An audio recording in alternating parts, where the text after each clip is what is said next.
Hello students. तो आज हम लोग देखेंगे कि एक एसएचएम का क्वेश्चन है। क्वेश्चन तो थर्मोडायनेमिक्स का है, देख के लगेगा कि एक आइडियल गैस दिया है, उसके बाद पिस्टन सिलेंडर सब कुछ दिया है। तो क्वेश्चन तो देख के लगेगा कि ये थर्मोडायनेमिक्स का क्वेश्चन है और है भी थर्मोडायनेमिक्स का क्वेश्चन, लेकिन इसमें अल्टीमेटली पूछा है एसएचएम का फ्रीक्वेंसी। एक बार क्वेश्चन देख लेते हैं, है ना। An ideal gas is enclosed in a vertical cylinder container। एक वर्टिकल सिलेंडर है ना। एक कुछ तो एक सिलेंडर है,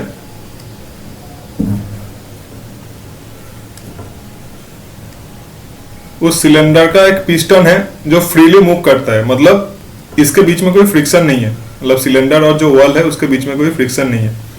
तो ये जो पिस्टन है, ये पिस्टन फ्रीली मूव करता है ना।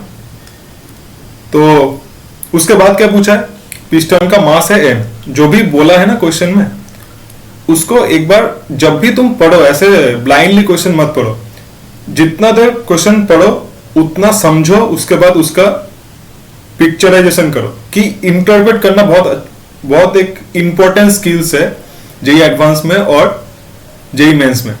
क्योंकि क्वेश्चन जब मैं कुछ लिख के दूंगा, कि समझा के दूंगा कि ये ऐसा दिया है, ये करना है, तो बहुत सारे लोग कर देंगे। लेकिन प्रॉब्लम कब आता है? प्रॉब्लम आता है कि क्वेश्चन जो लिखा है कुछ 4-5 लाइन का, उसको इंटरप्रेट करने में ही प्रॉब्लम आता है। तो जितना भी क्वेश्चन हो, क्या बोला है कि एक आइडियल गैस है, इनक्लोज्ड है वर्टिकल सिलेंडर कंटेनर में, एंड ये फ्रीली मूव कर रहा है, और इसका जो मास है m है, जो पिस्टन का मास है m है, इधर कुछ आइडियल गैस दिया हुआ है। द पिस्टन एंड सिलेंडर है इक्वल क्रॉस सेक्शन ए, मतलब इसका जो क्रॉस सेक्शन है वो उसका मान के चलो ए कुछ क्रॉस सेक्शनल एरिया है। Then the piston is in equilibrium, the volume of the gas is V0 and pressure is P0। मतलब ये पिस्टन इक्विलिब्रियम में है, इस पोजीशन पे मान के चलो कि ये पिस्टन इक्विलिब्रियम पे है ना। तो क्या हो रहा है इक्विलिब्रियम पे, कौन सा फोर्स बैलेंस कर रहा है, इक्विलिब्रियम क्यों है, ये समझ लो एक बार। नीचे तो लगेगा ये m है, तो नीचे तो लगेगा ग्रेविटेशनल फोर्स जो mg होता है ना। तो ये ग्रेविटेशनल फोर्स को बैलेंस कौन कर रहा है? ये ग्रेविटेशनल फोर्स को बैलेंस कर रहा है इसका जो प्रेशर दिया है ना P0। ये जो प्रेशर फोर्स है, ये प्रेशर फोर्स ग्रेविटेशनल फोर्स को बैलेंस कर रहा है। तो इसका जो प्रेशर फोर्स है P0 इंटू ए होगा, क्योंकि प्रेशर P0 है, क्रॉस सेक्शनल एरिया ए है, तो फोर्स P0 इंटू ए होगा। तो जब इक्विलिब्रियम पे है तो क्या हो रहा है? तब हो रहा है P0 A is equal to mg। इसीलिए इक्विलिब्रियम पे है, क्योंकि दोनों फोर्स एक दूसरे को बैलेंस कर रहे हैं, नहीं तो इक्विलिब्रियम होना तो पॉसिबल नहीं है। उसके बाद क्या बोला है? The piston is slightly displaced from the equilibrium position and released. तो ये तो इक्विलिब्रियम पोजीशन है। इसके बाद मान के चलो कि पिस्टन को कुछ स्लाइटली डिस्प्लेस कर दिया गया है। तो पिस्टन जब इधर था, ये डिस्प्लेस करके मान के चलो ऐसा कुछ पोजीशन पे पिस्टन को लाके दे दिया है। पॉसिबल है। इसको पिस्टन को मान के चलो तुम हाथ से कुछ दूर उठा के, ज्यादा दूर नहीं, मतलब कुछ स्लाइटली डिस्प्लेस, मतलब समझते हो ना कि थोड़ा सा। तो ये मान के चलो कि y है तुम्हारा, कुछ स्लाइटली डिस्प्लेस किया कर दिया है पिस्टन को। उसके बाद क्या होगा? स्लाइटली डिस्प्लेस कर दिया, उसके बाद क्या होगा? एक बार विजुअलाइज करने की कोशिश करो, ठीक है। क्योंकि प्रेशर तो इतना देर P0 से, तुम अगर अचानक ऐसे करके थोड़ा सा डिस्प्लेस करोगे तो P0 तो एकदम पूरा बैलेंस नहीं हो पाएगा, है ना, mg को बैलेंस नहीं कर पाएगा। तो क्या हो जाएगा कि ये ग्रेविटेशनल फोर्स के कारण फिर से नीचे आएगा, और ये इधर आके रुकेगा नहीं। क्यों नहीं रुकेगा? क्योंकि इसके पास इनर्शिया ऑलरेडी है। तो इनर्शिया है तो ये ज्यादा नीचे चला जाएगा, ज्यादा नीचे चला जाएगा, फिर से प्रेशर फोर्स डोमिनेट करने लग जाएगा। क्योंकि नीचे चलेगा तो क्या होगा? वॉल्यूम कम होगा, वॉल्यूम कम होगा तो प्रेशर ज्यादा होगा, तो प्रेशर थोड़ा सा बढ़ जाएगा, प्रेशर बढ़ेगा तो फिर से ये ऊपर आएगा, है ना। तो ऐसे करके पहले नीचे आएगा, फिर क्योंकि प्रेशर तब क्या होगा? क्योंकि प्रेशर P0 था, P0 से थोड़ा सा कम हो जाएगा, क्योंकि तुमने वॉल्यूम थोड़ा सा ज्यादा कर दिया, तो mg फोर्स डोमिनेट करेगा तो थोड़ा सा नीचे आएगा। फिर नीचे आने के बाद प्रेशर बढ़ जाएगा, क्योंकि P0 था प्रेशर, तुम अगर वॉल्यूम कम करोगे तो प्रेशर बढ़ेगा ना, तो इसीलिए फिर से ऊपर जाएगा। तो ऐसे करके कुछ एक ऑसिलेशन करेगा। में बोल दिया है assuming that the system is completely isolated from the surrounding। Completely isolated मतलब क्या है? मतलब कोई हीट इंटरेक्शन या फिर कोई भी मास इंटरेक्शन सिस्टम के साथ सराउंडिंग का नहीं हो रहा है। कंप्लीटली आइसोलेटेड का मतलब ही ये होता है कि कुछ भी हीट इंटरेक्शन नहीं हो रहा है, कुछ भी मास इंटरेक्शन तो होता ही नहीं, क्योंकि सिस्टम है तो मास इंटरेक्शन होगा नहीं। लेकिन आइसोलेटेड सिस्टम मतलब क्या कि हीट इंटरेक्शन भी नहीं होगा। तो ये जो तुम डिस्प्लेस कर रहे हो ना, ये प्रोसेस कैसा होगा? क्योंकि हीट इंटरेक्शन नहीं होगा, आइसोलेटेड है, तो प्रोसेस कैसा होगा? प्रोसेस होगा एडियाबेटिक। प्रोसेस क्या हो जाएगा? एडियाबेटिक। क्योंकि क्या बोल दिया कि आइसोलेटेड है, मतलब कोई हीट इंटरेक्शन नहीं होगा। तो हीट इंटरेक्शन नहीं होगा तो प्रोसेस क्या हो जाएगा? Adiabatic. What is the frequency of oscillation of the piston? मैंने बोला ना कि पहले पी नॉट कम हो जाएगा, उसके बाद mg डोमिनेट करेगा तो ये नीचे आएगा, फिर पी नॉट थोड़ा सा बढ़ेगा क्योंकि वॉल्यूम कम हो रहा है, तो फिर से ऊपर जाएगा, तो एक ऑसिलेशन करेगा। ये ऑसिलेशन का फ्रीक्वेंसी पूछा है। या फिर तुम ये भी निकाल सकते हो कि एंगुलर फ्रीक्वेंसी से नॉर्मल फ्रीक्वेंसी। ये क्वेश्चन एच.सी. वर्मा का क्वेश्चन है, लेकिन 2-3 बातें पहले समझ लो। ऐसा क्वेश्चन हर एक चैप्टर में आता है। हर एक चैप्टर मतलब ऐसा क्वेश्चन तुम देखोगे इलेक्ट्रोस्टैटिक्स में भी, ऐसा क्वेश्चन तुम देखोगे और किसी चैप्टर में किसी और फोर्स का कॉन्सेप्ट है उधर भी तुम ऐसा क्वेश्चन देख सकते हो। क्यों? क्योंकि करना क्या है, एक स्टेबल इक्विलिब्रियम है, मान के चलो कि कोई एक बॉडी है, इधर कुछ एक फोर्स लग रहा है F1 और इधर कुछ एक फोर्स लग रहा है F2। अब ये F1 जैसे इधर क्या है प्रेशर फोर्स, ये F1 इलेक्ट्रोस्टैटिक्स फोर्स भी हो सकता है, ये F1 बॉयंसी भी हो सकता है, कुछ भी हो सकता है। और F2 मान के चलो नॉर्मल mg है, ग्रेविटेशनल फोर्स है, ग्रेविटेशनल पुल है ना। तो दोनों फोर्स पहले क्या कर रहा है, एक दूसरे के इक्विलिब्रियम में है। और ये इक्विलिब्रियम कैसे इक्विलिब्रियम है? स्टेबल इक्विलिब्रियम, स्टेबल है। तो इस पॉइंट को या फिर इस जो मास है, ये जो मास है m, इसको तुम स्लाइटली इक्विलिब्रियम पोजीशन से डिस्प्लेस करोगे तो ये SHM करेगा। तो हर एक चैप्टर में ऐसा कुछ क्वेश्चन बन सकता है, बनता भी है कि तुम दो फोर्स एक बॉडी को इक्विलिब्रियम में मैनेज कर रहे हैं, इक्विलिब्रियम है उसका, उसके बाद उस बॉडी को स्लाइटली डिस्प्लेस कर दिया, उसके बाद उसका फ्रीक्वेंसी निकालो SHM का। ये क्वेश्चन हर एक चैप्टर में बन सकता है, हर एक चैप्टर में है भी बहुत सारा। तुम अगर JEE एडवांस का प्रिपरेशन कर रहे हो तो तुमने देखा भी होगा कि सारे चैप्टर में ऐसा क्वेश्चन है। तो हमारे पास और एक क्वेश्चन है, ये क्वेश्चन भी बहुत देखा ही होगा किसी ने। तो क्या होता है कि दो चार्ज है, एक चार्ज फिक्स्ड है और एक चार्ज ये मूव कर सकता है, ठीक है। ये कोई फ्रिक्शनल सरफेस नहीं है, नॉन फ्रिक्शनल है। और ये दोनों चार्ज एक स्प्रिंग से कनेक्टेड है K। अब क्या हो रहा है, इसके मान के चलो इसके बीच में डिस्टेंस जो है L है, ये L नेचुरल लेंथ नहीं है। क्यों नेचुरल लेंथ नहीं है? क्योंकि इस चार्ज पे फोर्स लगेगा, इधर क्या फोर्स लगेगा? इलेक्ट्रोस्टैटिक्स फोर्स है ना। क्या होगा? KQ²/L²। और इधर क्या फोर्स लगेगा? इधर फोर्स लगेगा KX। जो भी मान के चलो नेचुरल लेंथ है L0, तो क्या K × L-L0, ये फोर्स इधर लगेगा। ये दोनों फोर्स एक दूसरे को मैनेज कर रहे हैं, दोनों फोर्स एक दूसरे को बैलेंस कर रहे हैं, इसीलिए ये चार्ज क्या है? इक्विलिब्रियम पे है, ये इक्विलिब्रियम पोजीशन है। अब क्या क्वेश्चन पूछेगा, इस चार्ज को तुम स्लाइटली डिस्प्लेस कर दो इस इक्विलिब्रियम पोजीशन से, इसके बाद क्या पूछेगा कि SHM का माने SHM का फ्रीक्वेंसी बताओ। अब SHM करेगा, SHM का फ्रीक्वेंसी बताओ। ऐसा क्वेश्चन हर एक चैप्टर में आ सकता है। ये क्वेश्चन फ्लूइड में भी आ सकता है कि कोई एक बॉडी है, इस बॉडी ऐसा कुछ इमर्ज है, ठीक है, ये बॉयंसी और वो बैलेंस कर रहे हैं, इसको तुम स्लाइटली डिस्प्लेस करो तो ऑसिलेशन क्या होगा, ऑसिलेशन का फ्रीक्वेंसी क्या होगा। तो हर एक चैप्टर में ऐसा क्वेश्चन आ सकता है ना।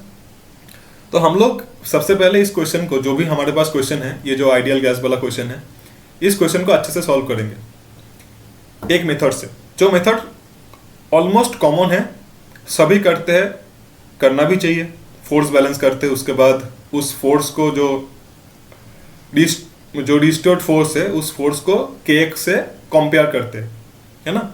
उसके बाद फ्रीक्वेंसी निकालते हैं, वो तो प्रोसेस है। उस प्रोसेस से हम लोग पहले ये क्वेश्चन सॉल्व करेंगे, फिर देखेंगे कि स्टेप क्या होता है उस प्रोसेस में। उसके बाद मैं और एक प्रोसेस बताऊंगा तुम लोगों को, जो प्रोसेस थोड़ा सा थोड़ा सा कॉन्सेप्चुअली हेवी है, लेकिन एक बार समझ जाओगे तो क्वेश्चन बहुत आसानी से हो जाएगा, है ना। कॉन्सेप्चुअली थोड़ा सा अंडरस्टैंड करना डिफिकल्ट है, लेकिन अगर थोड़ा सा मैथमेटिक्स है उसमें, लेकिन एक बार समझ जाओगे उसके बाद एक फॉर्मूला आता है छोटा सा, उस फॉर्मूला को अप्लाई करोगे तो हर एक क्वेश्चन में आंसर आ जाएगा, है ना। फिर वापस आते हैं, ये हमारा क्वेश्चन है कि ये जो पिस्टन है इसका मास क्या है, m, ठीक है। इधर कुछ तो गैस है, उस गैस का प्रेशर है P0 और वॉल्यूम है V0। तो क्या हो रहा है, सबसे पहले इक्विलिब्रियम पोजीशन पे, ये इक्विलिब्रियम पोजीशन है, इक्विलिब्रियम पोजीशन पे क्या हो रहा है, जो mg है वो P0A को बैलेंस कर रहा है। तो सबसे पहले इक्विलिब्रियम फोर्स पे बैलेंस लिखते हैं, ये स्टेप 1 है। इक्विलिब्रियम पोजीशन पे फोर्स बैलेंस करो, यही स्टेप 1 है ना। उसके बाद इसको स्लाइटली डिस्प्लेस कर दो, स्लाइटली डिस्प्लेस कर दोगे तो ये होगा, इसका जो पोजीशन है ऐसा कुछ हो जाएगा, जो पोजीशन ये था इस पोजीशन से इधर कुछ आ जाएगा, इसको मान के चलो y है। तो वॉल्यूम क्या हो जाएगा, नया वॉल्यूम क्या हो जाएगा v, और नया प्रेशर क्या हो जाएगा p। तो वॉल्यूम क्या होगा, वॉल्यूम हो जाएगा V0 प्लस इसका जो क्रॉस सेक्शनल एरिया है वो है a, तो V0 प्लस AY, ये हो जाएगा नया वॉल्यूम। P कैसे आएगा, सोचो एक बार वीडियो को पॉज करो, उसके बाद सोचने की कोशिश करो P कैसे आएगा। मैंने पहले क्या बोला कि प्रोसेस एडियाबेटिक है, तो एडियाबेटिक प्रोसेस में क्या होता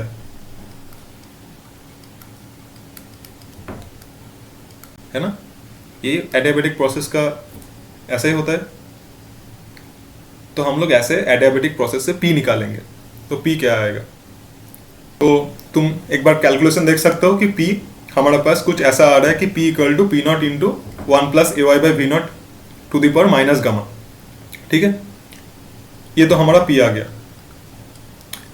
अब जो नया पोजीशन है, इस पोजीशन पे कुछ रिस्टोरिंग फोर्स लगेगा इधर की तरफ, तभी ना ये SHM करेगा। अगर इधर आके रिस्टोरिंग फोर्स ही नहीं लगे तो कौन से फोर्स उसको वापस लेके आएगा, नहीं है, पॉसिबल नहीं है। तो रिस्टोरिंग फोर्स कैलकुलेट करो इस पोजीशन पे, इस पोजीशन पे रिस्टोरिंग फोर्स क्या आएगा, इस पोजीशन पे रिस्टोरिंग फोर्स को मान के चलो तुमने डिनोट किया कुछ f से, स्मॉल f से।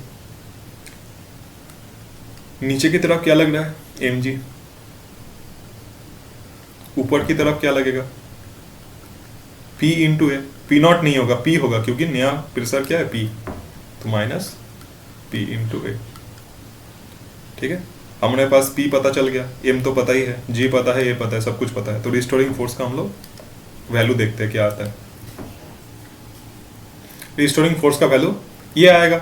हमने सिर्फ क्या किया, p की जगह p का एक्सप्रेशन रख दिया जो हमने पहले कैलकुलेट किया था एडियाबेटिक प्रोसेस की फॉर्मूला से।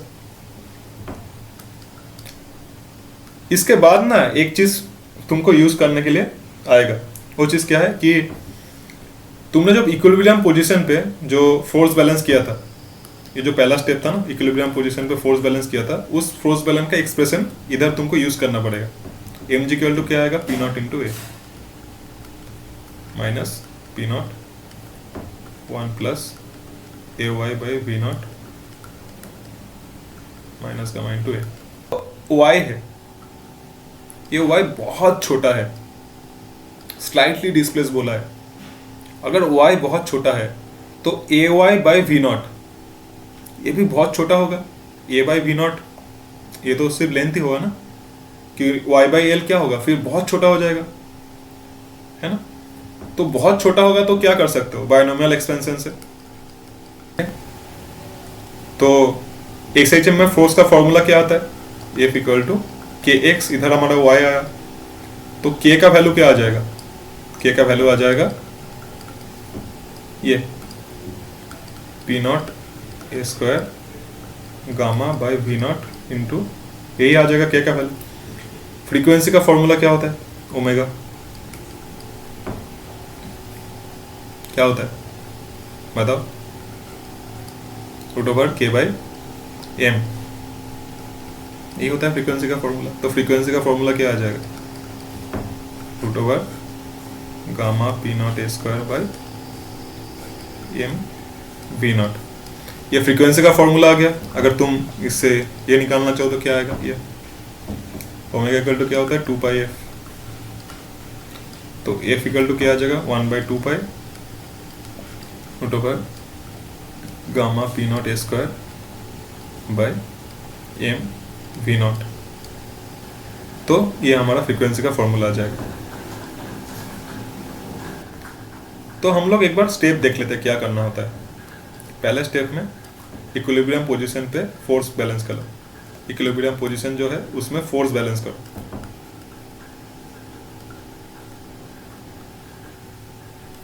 दूसरी बात, स्लाइटली डिस्प्लेस करके रिस्टोरिंग फोर्स कैलकुलेट करो।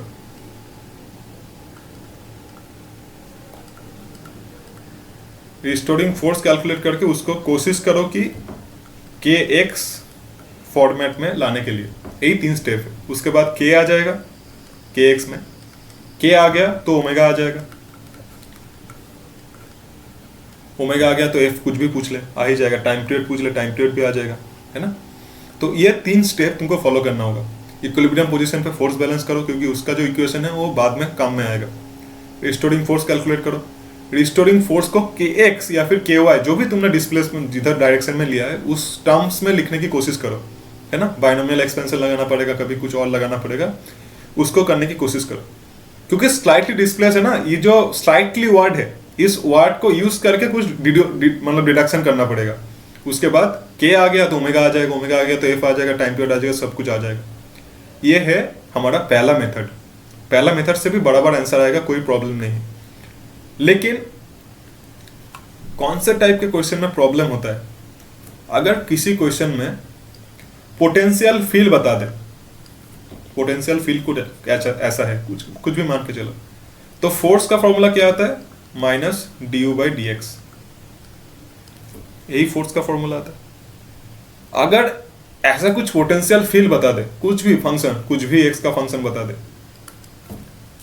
उसके बाद ये कहे कि फ्रीक्वेंसी कैलकुलेट करो, ओमेगा कैलकुलेट करो, कुछ भी कैलकुलेट करो, उसके बाद ये मेथड से प्रॉब्लम हो जाएगा क्योंकि बहुत कुछ मतलब रिडक्शन करना पड़ेगा, सब कुछ है।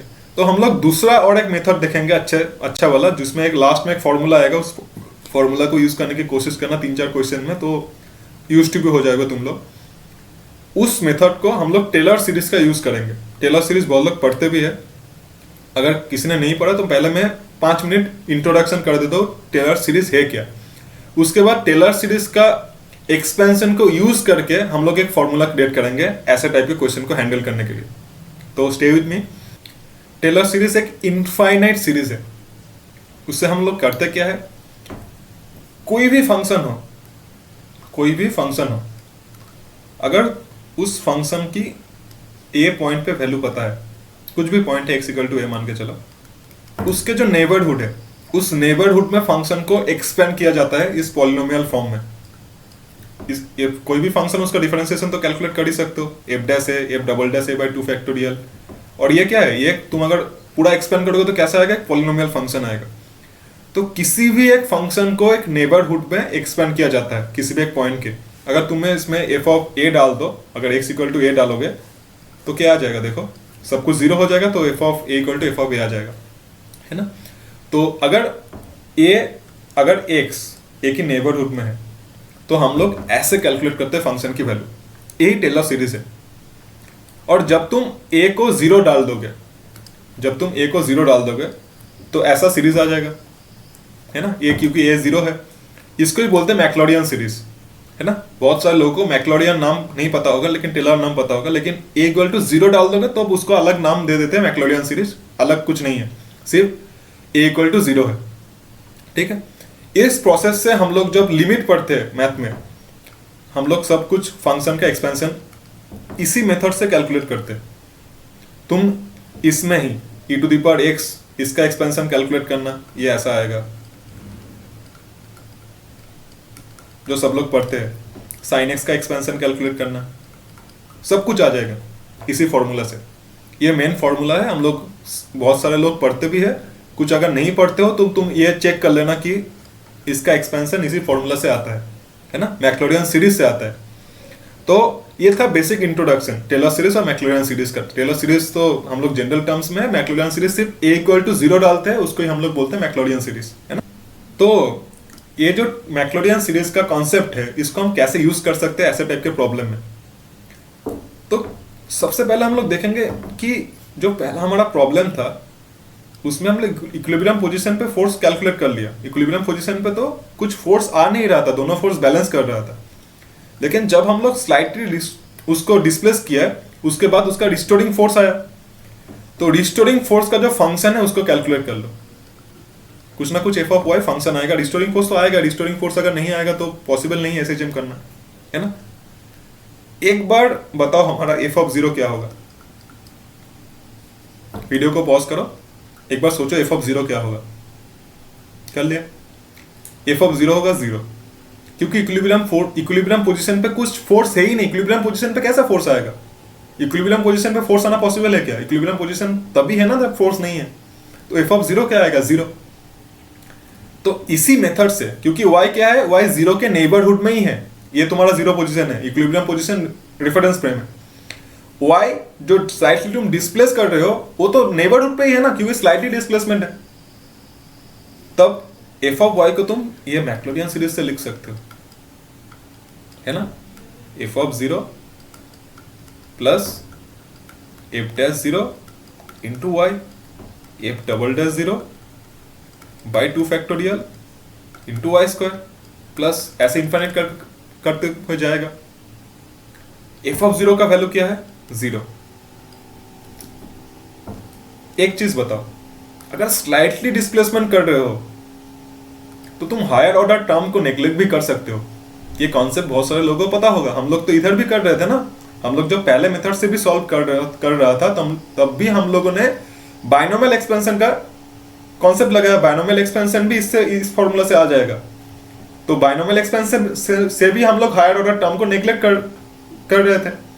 तो हम लोग इधर भी हायर ऑर्डर जो भी टर्म्स है इसके बाद उसको नेग्लेक्ट करेंगे, क्योंकि एसएचएम बोला है तो हायर ऑर्डर टर्म को कुछ जरूरत नहीं है। तो क्या आ जाएगा? F of Y is equal to F dash zero into Y. कुछ जाना पहचाना सा लग रहा है। मैंने क्या बोला था लास्ट में कि फोर्स को, जो भी फोर्स आ रहा है उस फोर्स को के वाई की टर्म्स में लिखने की कोशिश करो। तो के क्या आ जाएगा तुम्हारा? के आ जाएगा तो फ्रीक्वेंसी पे आ जाएगा। तो हमारा इधर के क्या आएगा? हमारा के आएगा क्या? हमारा के आएगा इधर एफ डैश जीरो। तो फ्रीक्वेंसी का फॉर्मूला क्या आ जाएगा? F dash zero divided by M. M क्या होता है? ऑब्जेक्ट का जो मास है ना। तो हम लोग इधर कुछ भी नहीं कैलकुलेट करेंगे। अगर इस मेथड से तुम लोग क्वेश्चन सॉल्व करोगे तो इसमें हम लोग कुछ भी नहीं कैलकुलेट करेंगे। सिर्फ क्या करेंगे, जो रिस्टोरिंग फोर्स है उसका फंक्शन कैलकुलेट करेंगे, उस फंक्शन को डिफरेंशिएशन करेंगे, उस डिफरेंशिएशन में जीरो पुट कर देंगे। जीरो पुट कर देंगे उसके बाद ये फॉर्मूला, छोटा सा फॉर्मूला है, इसको याद कर लेना। ओमेगा इजिकल टू ये है, ओमेगा आ जाएगा तो टाइम पीरियड भी आ जाएगा। टाइम पीरियड का फॉर्मूला क्या आ जाएगा? 2 पाई बाई ओमेगा। तो टाइम पीरियड क्या आ जाएगा? 2 पाई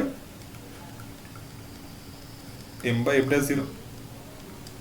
तो सिर्फ क्या करना है?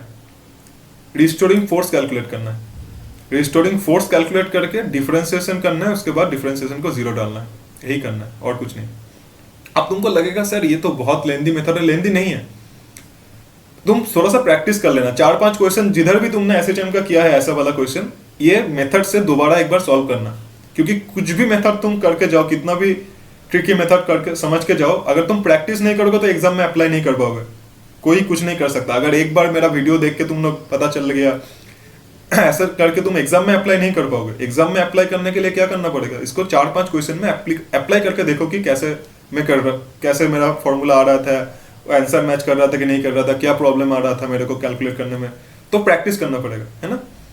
तो इसी मेथड से एफ डैश जीरो सिर्फ निकालना पड़ेगा, बाकी तो कुछ है ही नहीं काम। तो कुछ हमारा तो बाकी सब कुछ हमने निपटा दिया।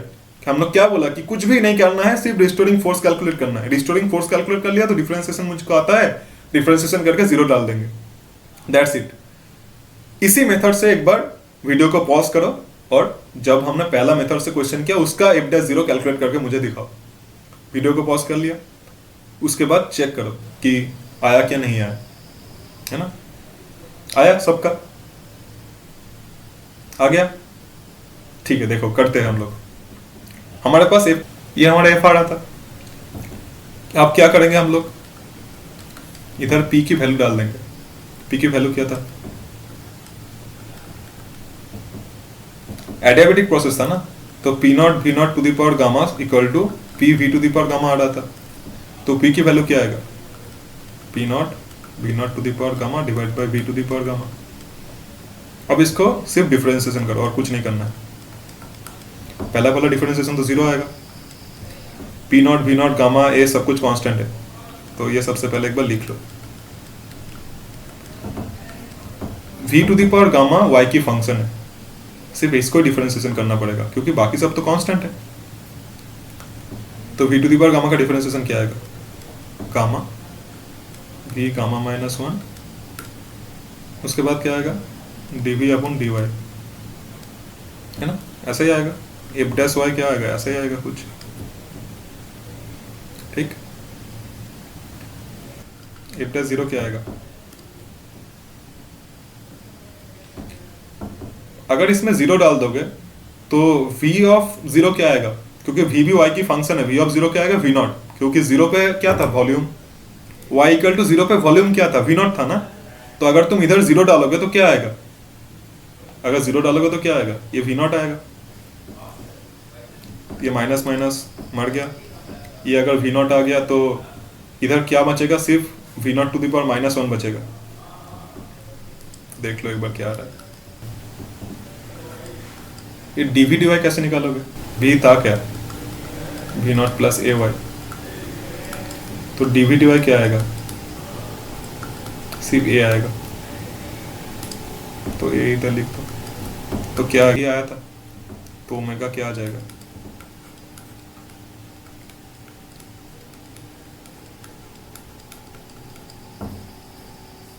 तुमको लग रहा होगा कि ये प्रोसेस लेंदी है, लेकिन इसमें सिर्फ मैथ है, इसमें कुछ और कॉन्सेप्ट नहीं है। मतलब तुम इक्विलिब्रियम पोजीशन पे फोर्स कैलकुलेट करने की ज़रूरत नहीं है।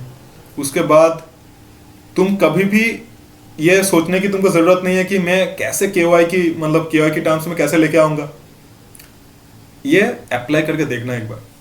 अभी तुमको लग रहा होगा सर ये तो ज़्यादा लेंदी हो गया, ये लेंदी ज़्यादा नहीं है। सिर्फ तुमको ये देखना पड़ेगा कि ये सब कुछ कांस्टेंट है, सिर्फ यही फंक्शन है वाई की, तो वी की डिफरेंशिएशन करना आना चाहिए, बाकी और कुछ नहीं, है ना। तुम इसी मेथड से एक बार ये क्वेश्चन कैलकुलेट करके देखो जो हमने पहले लिखा, ये वाला क्वेश्चन एक बार खुद ट्राई करके देखो, उसके बाद सॉल्यूशन देखना। कर लिया, चलो देखते हैं क्या आएगा। अगर तुम स्लाइटली डिस्प्लेस कर रहे हो तो बॉडी इधर कुछ आ जाएगा, तो मान के चलो ये डिस्टेंस है x, है ना। तो इधर फोर्स क्या लगेगा, इधर फोर्स लगेगा k, ये k ओ वाला k नहीं है, तो ऐसा लिख लो 1/4πε0 q square by l plus x की होल स्क्वायर, है ना। और इधर क्या फोर्स लगेगा, ये स्प्रिंग फोर्स है, तो क्या लगेगा इधर फोर्स, नेचुरल लेंथ क्या था, नेचुरल लेंथ था l नॉट, तो कौन सा कैसा फोर्स लगेगा, l plus x minus l not. तो डिस्टोरिंग फोर्स क्या है, F।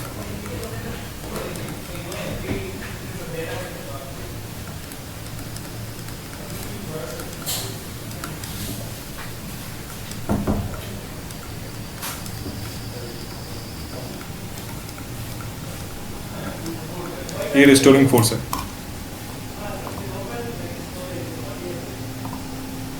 ठीक, अब इसको क्या करना है, सिर्फ एफ डैश जीरो निकालना है, इधर ही हो जाएगा क्वेश्चन, और एक पेज की जरूरत भी नहीं है। तो क्या आ जाएगा इधर से, के माइनस ये सब कांस्टेंट है, क्यू स्क्वायर बाई 4πε0, इसका डिफरेंशिएशन क्या आ जाएगा, -2, ये क्यूब आएगा तो x जीरो डाल दोगे तो l क्यूब आएगा, ठीक है। तो माइनस माइनस प्लस हो जाएगा, 2 कट जाएगा, तो एफ डैश जीरो ये आएगा। तो फ्रीक्वेंसी क्या आ जाएगा, divide by m। One liner होगा क्वेश्चन। ये क्वेश्चन को तुम पहले मेथड से करके देखना, यही क्वेश्चन को तुम पहले मेथड से करके देखना, कितना कुछ सोचना पड़ेगा, है ना। पहले तुम इक्विलिब्रियम पे फोर्स कैलकुलेट करोगे, उसके बाद स्लाइटली डिस्प्लेस करोगे, उसके बाद देखोगे कि फोर्स क्या है, उसके बाद फोर्स को kx की इक्वेट करने की कोशिश करोगे, तो ये प्रोसेस बहुत लेंदी है, लेकिन इससे करोगे तो वन लाइनर होगा। इससे करोगे तो क्या होगा, वन लाइनर। इसी मेथड से और भी क्वेश्चन जो भी तुमने किया होगा अभी तक एसएसजीएम का क्वेश्चन, इस मेथड से कैलकुलेट करके देखना। अल्टीमेटली क्या है, अल्टीमेटली दो फॉर्मूला याद करना है। ओमेगा इक्वल टू, दो नहीं एक ही फॉर्मूला, बाकी तो आता ही होगा। दैट्स इट, और कुछ नहीं, और कुछ नहीं। सिर्फ क्या करना है, first step restoring force calculate करो। एक्स के टर्म में किधर भी डिस्प्लेसमेंट है, वाई के टर्म्स में तो वाई के टर्म्स में, एक्स के टर्म में तो एक्स के टर्म्स में। उसके बाद एफ डैश जीरो कैलकुलेट करना। Done and dusted. ओके, तो ट्राई करना क्वेश्चन, क्योंकि प्रैक्टिस नहीं करोगे तो कुछ भी मेथड कर लो उसको अप्लाई नहीं कर पाओगे। तो 4-5 क्वेश्चन जिधर भी है ढूंढ के ट्राई करना इस मेथड से। ओके, आज के लिए इतना ही, फिर से कभी आएंगे और किसी कॉन्सेप्ट को लेकर।